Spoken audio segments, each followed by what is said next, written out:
Hello दोस्तों, देखिए ratio का बहुत ही प्यारा सवाल है। सवाल केवल देखने में कठिन है, इसको मैं एकदम बेसिक से सॉल्व करूंगा, ठीक है ना। तो पूरा एकदम दिमाग में उतर जाएगा आपके, ठीक है।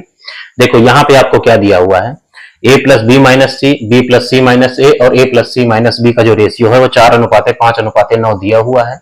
और आपको a minus b, c minus b और c माइनस ए की वैल्यू आपको बतानी है। तो इसके लिए पहले आपको क्या करना पड़ेगा, एबीसी की वैल्यू पता होगी तभी तो आप रेशियो लिख पाओगे ना। तो देखो यहाँ पे क्या है एक चीज आप देखिए, जब हम इन तीनों को ऐड करेंगे तो a प्लस बी प्लस सी की वैल्यू मिलेगी, ठीक है ना। देखो कैसे, एक नंबर को लेके मैं बता दे रहा हूं, जैसे आप a को लेके सॉल्व करिए तो देखो यहाँ पे a प्लस में है और यहाँ पे a माइनस में है, तो a माइनस ए आपका कट जाएगा, तो एक ही a बचेगा जब ऐड करोगे आपका, ठीक है ना। इसी तरह सेम देखो आपका b यहाँ पे प्लस में है, यहाँ भी प्लस में है, तो कितना हो गया 2b, और यहाँ b माइनस में है तो 2b में से b चला जाएगा तो क्या बचेगा, b बचेगा, ठीक है ना। तो a प्लस बी हो गया। सी के लिए देखिए यहाँ सी माइनस में है, यहाँ सी प्लस में है, तो ये दोनों कट गए, एक ही सी बचा आपका a प्लस बी प्लस सी, ठीक है ना। इसको ऐड करो, 5 4 9 और दूनी 18 आपका, ठीक है ना।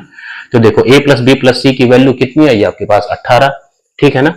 अब केवल हमको कैलकुलेशन करना है, ठीक है ना। यहाँ पे देखो a प्लस बी माइनस सी की वैल्यू आपको दी हुई है आपकी 4, ठीक है ना। तो अगर हम इसको जोड़ दें इन दोनों इक्वेशन को, तो देखो c प्लस का और यहाँ पे माइनस का, तो ये तो आपका कट जाएगा। यहाँ पे a प्लस बी आपका 2 बार है तो ये कितना हो जाएगा 2a plus b is equal to कितना हो जाएगा 18 4 22, ठीक है ना।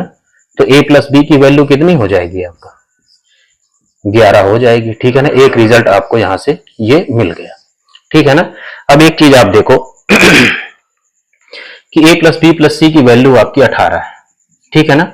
यहाँ पे इसकी वैल्यू आपकी कितनी है 11, ठीक है ना। और टोटल की वैल्यू 18 है तो सी की वैल्यू क्या हो जाएगी आपकी 7। एक रिजल्ट आपको ये भी मिल गया, ठीक है ना। तो सी की वैल्यू कितनी मिली आपकी 7, ठीक है ना। और a प्लस बी की वैल्यू कितनी मिली है, वो मिली है आपकी 11, ठीक है ना। अब इसको हमें हटाना पड़ेगा, ठीक है। देखो इसको हटा देता हूं मैं, ठीक है। अब देखो अब दूसरी वाली इक्वेशन को आप पकड़ लीजिए। जैसे यहाँ पे दिया हुआ है आपका b प्लस सी और माइनस ए की वैल्यू आपको 5 दी हुई है, ठीक है ना। सी की वैल्यू आपको 7 पता ही है, तो यहां से क्या हो जाएगा b minus a is equal to कितना हो जाएगा 5 और माइनस में आपका सी, तो सी की वैल्यू क्या है 7, तो इसको हम यहाँ पे पुट किए दे रहे हैं, ठीक है ना। तो b माइनस ए की वैल्यू कितनी हो जाएगी आपकी माइनस का 2, ठीक है ना। तो इसको हम थोड़ा अगर सही कर लें, दोनों तरफ माइनस से गुणा कर देंगे तो क्या हो जाएगा, ये आपका a minus b is equal to आपका 2 हो गया, ठीक है ना। तो एक रिजल्ट आपको ये मिल गया, ठीक है। a minus b is equal to आपका 2, ठीक है ना। अब इसको हटा दीजिए। अब देखो c की वैल्यू आपको पता है कि हमें a और b की वैल्यू निकालना है, ठीक है ना। अब देखो इस इक्वेशन को सॉल्व करना मैं कई बार बता चुका हूं, ठीक है ना। जब आपको a प्लस बी और a माइनस बी की वैल्यू दी हो तो हम a और b की वैल्यू डायरेक्ट लिख सकते हैं। a की वैल्यू क्या होगी, इसमें आपका a बड़ा नंबर है ना, तो ये क्या होगा आपका a बड़ा नंबर है, क्योंकि a माइनस बी करने पर पॉजिटिव वैल्यू 2 आ रही है आपकी, ठीक है ना।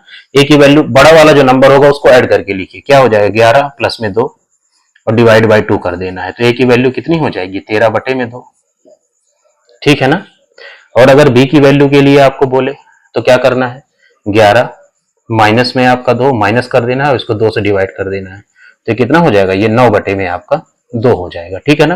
तो a और b की भी वैल्यू आपको मिल गए, मैं यहाँ लिखे दे रहा हूँ। a की वैल्यू आपकी 13/2, ठीक है ना, और b की वैल्यू आपकी 9/2, ठीक है।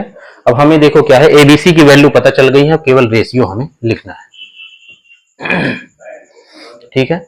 a माइनस बी हमको देखो लिखना है, तो a माइनस बी की वैल्यू हमें 2 पता है, ठीक है ना। तो ये यहाँ पे हमने 2 लिख लिया, ठीक है। अब क्या निकालना है, c माइनस बी की वैल्यू। देखो c माइनस बी की वैल्यू, c की वैल्यू आपकी 7 है, ठीक है ना। और b की वैल्यू क्या है आपका 9/2, तो माइनस में 9/2, ये कितना हो जाएगा 2 7 14 में से 9 जाएगा तो कितना बचेगा 5/2, तो c माइनस बी की वैल्यू कितनी आई 5/2, ठीक है ना। अब हमें क्या निकालना है, c माइनस ए, ठीक है ना। c की वैल्यू क्या है आपकी 7 और a की वैल्यू क्या है 13/2, ठीक है ना। तो ये क्या हो जाएगा 2 7 14, 14 में से 13 जाएगा तो क्या बचेगा 1/में आपका 2, ठीक है ना। तो आप इसकी जगह क्या लिख देंगे आप 1/2, ठीक है ना।